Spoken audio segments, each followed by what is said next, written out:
Okay, wait. So it's okay. So it's gonna be reacting to this video.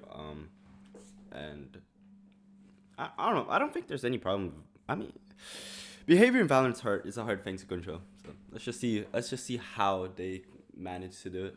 Hey everyone, I'm Anna and I'm the studio head for Valorant and I'm here to chat a bit about player behavior in the game. Since launching Val, especially... Did they make one for League as well? Wait, that's actually true, bro. Wait, League is so much worse than Valorant in terms of this. Did they make one for League as well? That's a good question.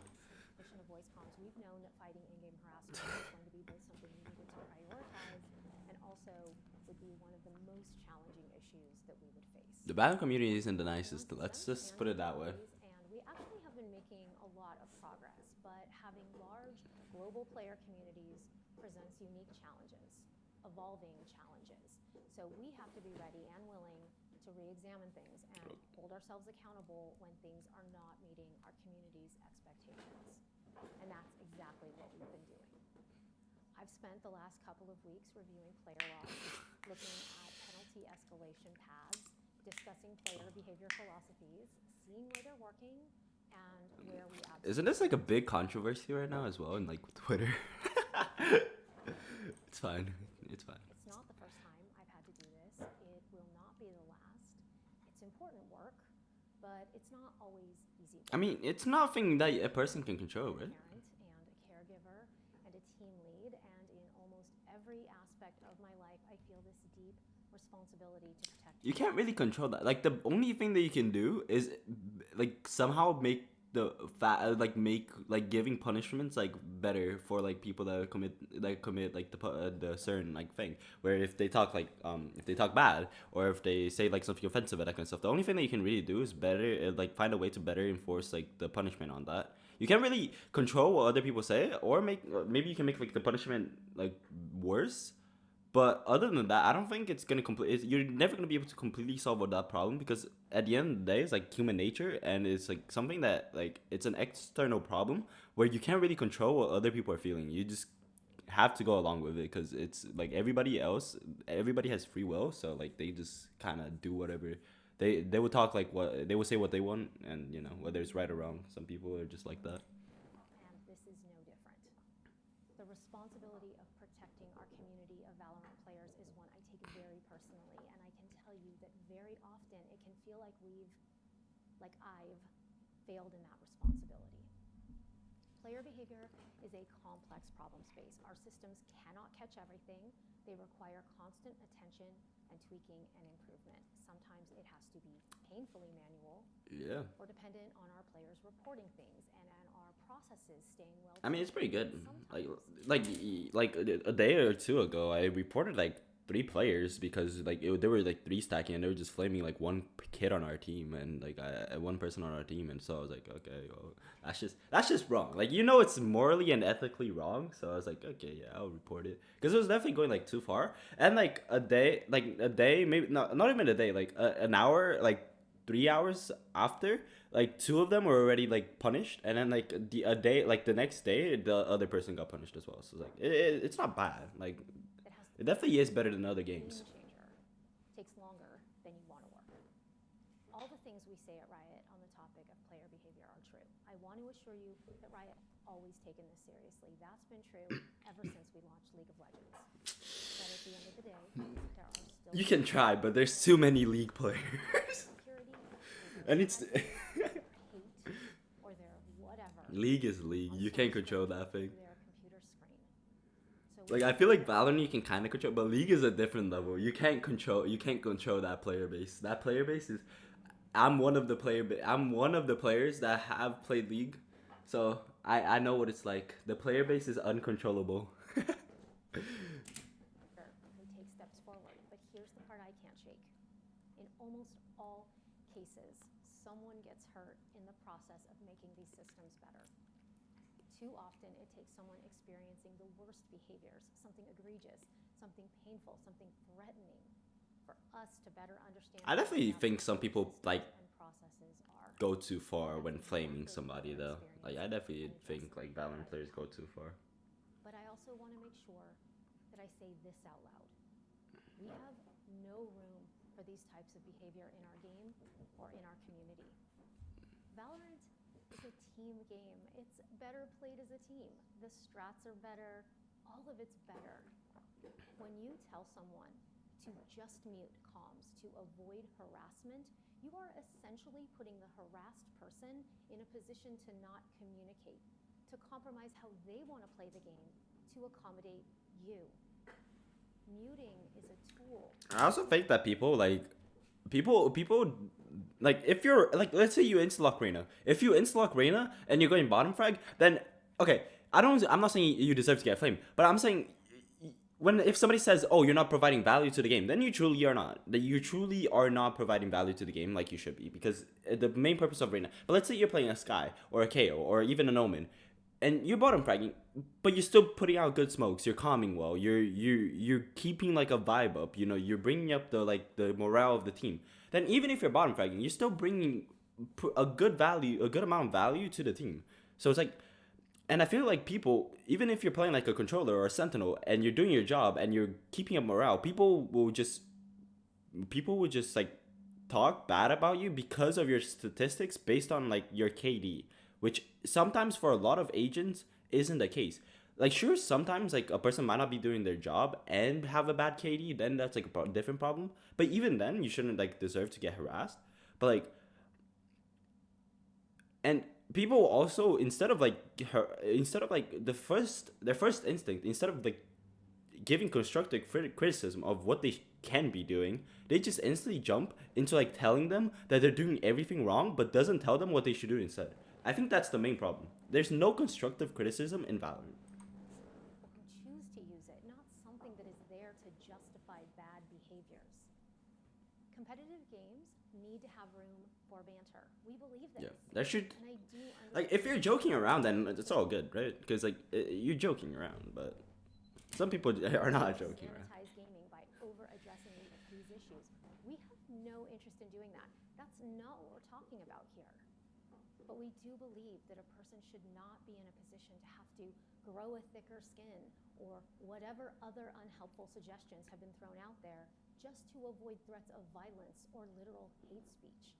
There's no room in our community for the most egregious behaviors, and we're not going to compromise on that point.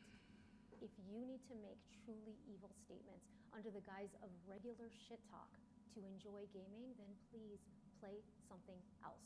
We won't miss you. Yo, go to league, bro.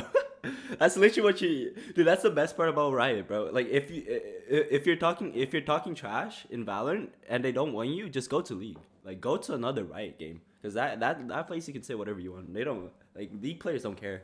Like you can talk trash all you want. Like, the other person won't back down. They'll just start even more trash, and then the whole 40-minute game, they'll try extending the game for as long as possible just so they can talk trash. It's like the best, bro. We can't stop them from opening their mouths and saying something awful. Yeah. I wish we could, but we can't stop that part. Okay. Yeah, so that's what I was saying. Is help escort them out of our game spaces. We do some of this already. The vast majority of the time when someone says something out of line and gets reprimanded, they learn as a result of our feedback systems. They keep playing, they rarely repeat offend. The number of players who exhibit these behaviors are not the majority, I assure you. In fact, they are a very small fraction of our player base. However, it has definitely become clear to us that our existing penalties are not doing enough right now to remove the most disruptive players from Valorant in an efficient manner. So here's what we're going to do. First, over the next 30 days, we'll be finalizing updates to our existing policies. This will allow us to issue more severe penalties and faster, with a focus on the most severe behaviors, things like hate speech, severe sexual content, and threats of violence, which have no room in our game. And we will continue to adjust those categories when and where it's needed. Second, we need stronger tools to deal with a broader spectrum of harmful player behavior, and so we're introducing new actions. This will include penalties ranging from temporary bans to permanent bans, all the way up to and including hardware bans for our worst offenders. God damn. Hardware bans are an extreme form of punishment, so we will apply them only in the most extreme cases with clear evidence and manual review, similar to how it works with anti-cheat right now. Third, because we're making these changes, we anticipate there's going to be more reports that will require manual review, so we'll be beefing up the teams that are needed to support that. Fourth, we've been testing Riot voice evaluation systems in North America in English only for a while now. It's still in beta, but it's been working really well so far. Players who have been actioned upon by RVE have not reoffended at a 75% rate. That's really good. That's really good. Overall number of repeat offenders by a great deal. We're looking to roll this out to more regions later this year, adding support for additional languages, while also taking into account local regulations on player safety and privacy. And lastly, we're going to go back and perform a one-time review of the top suspected offenders from the previous act and issue penalties accordingly. It's important to us that you can trust us with this, that when you get feedback from a report that you can trust that something happened in a timely manner and with the right severity. I'm hopeful that these updates should be a positive step in earning that trust, and I don't think we should stop there. Penalties and punishments, they do work after the fact, but we do think there are ways that we can be more proactive, investing in systems and designs that create an environment where things like comms harassment are less likely to happen. I will say this: Riot is definitely very good at like helping the community. Like you can tell they definitely care about like the community, whether like they, even though like obviously like, but like obviously I don't mean like sure they do some like dumb stuff like with agents and that kind of stuff where like they, but like in terms of like actually listening to the community when it comes to like these kind of stuff, right? Like they, you can tell they care about the community and like what like and the things that people are saying and are happening. Even then, like they're taking out Breeze even when people are asking them to take Breeze, even though they just brought it back. So like you can tell they listen to the community very well, and also, but at the end of the day, I feel like this is like definitely just something that has like come not even is, and this is not only a problem with Valorant. This is a problem like a lot of things, like not just even gaming, it's just like social media in general, where I think like nobody should be prone to like this kind of stuff, but at the same time it's like when you go into social media and you're pretty much going into a place where like you're going there meeting strangers in a place where you just have to be prepared for anything, because you don't know what type of person that is, what person you're gonna get in queue. You don't know if he's gonna be nice, if he's not. So like, and you know, and a lot of places and a lot of things, a lot of places don't do that. Like a lot of like games might not even really care because they're like, oh, you can just mute him. It's like, but like well, you can tell like Riot specifically, especially like with Valorant, they definitely care about that. Like it's good to see that they really like taking and bringing this into like a priority thing and making this a priority thing. So it's good. More on that to come. Look, I know this message is intense, so let me say this. This is not just about preventing the worst.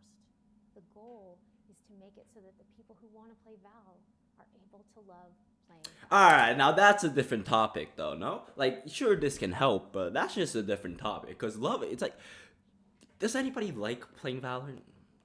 It's more of like an addiction, no? It's like you play it and then like it's like an addiction. It's like League. Like nobody truly loves playing League. You just play League because it's an addiction, right? It's like loving to play Val is different. So it's a different topic. It's a different topic.